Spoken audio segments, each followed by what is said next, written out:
కూడా పాపులర్ అయినాయి. ఇప్పుడు మన శంకరాభరణం గురించి మాట్లాడుకుంటున్నాం కాబట్టి మా కాశీనాథుని వారి వంశం, ఏడ్ల వారి వంశంలో 4 జనరేషన్స్ వరకు మేము దేవీదే పదవి, ఇంకా 4 జనరేషన్స్ నేనే కాదు. ఎందుకంటే అంతటి ఖ్యాతినిచ్చినటువంటి అటువంటి సినిమా, ఆ సినిమా సిరివెన్నెల కానీ మీద సప్తపది కానీ ఇలాంటి సినిమాలు నా చేత తీయించి వాటి ఫలితంగానే నాకు అవార్డుకి దోహదం చేసినటువంటి నా నిర్మాతలందరికీ ఈ సందర్భంగా నేను నాకు ఈ సందర్భంలో నేను నటీనటులందరినీ కూడా నేను చాలా మనఃపూర్వక ఇది సభా మర్యాద కోసం చెప్పాలి కాబట్టి చెప్తున్న పడికట్టు మాటలు మాత్రం కాదు, మనసా వాచ కర్మణ నమ్మిన మాటలు ఇవి.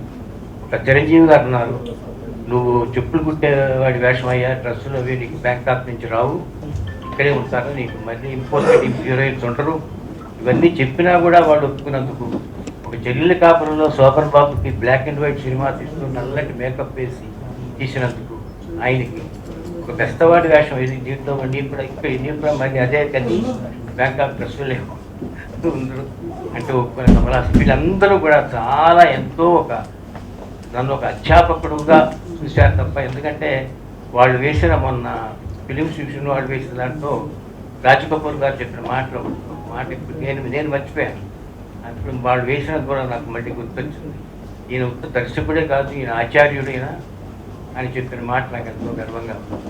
మీరందరూ కూడా ఇంత అభిమానంతో గౌరవించినందుకు. కానీ ఒకటి మాత్రం మీరు మర్చిపోవద్దు, నేను అప్పటికీ ఇప్పటికీ కాశీనాథన్ విశ్వనాథని దాదాసాహెబ్ ఫాల్కే అవార్డు ఇవన్నీ వద్దు మనకి ఎందుకు మనకి ఇవన్నీ. తల్లిదండ్రులు చక్కగా పెట్టిన పేరు, బియ్యంలో రాసిన పేరు ఒకటి ఇంకొంచెం ఉంది, కానీ ఆ పేరు ఇప్పుడు కట్ చేసాం, విశ్వనాథ బాబు అని పెట్టుకున్నారు ఇప్పుడు వాడు సరదాగా.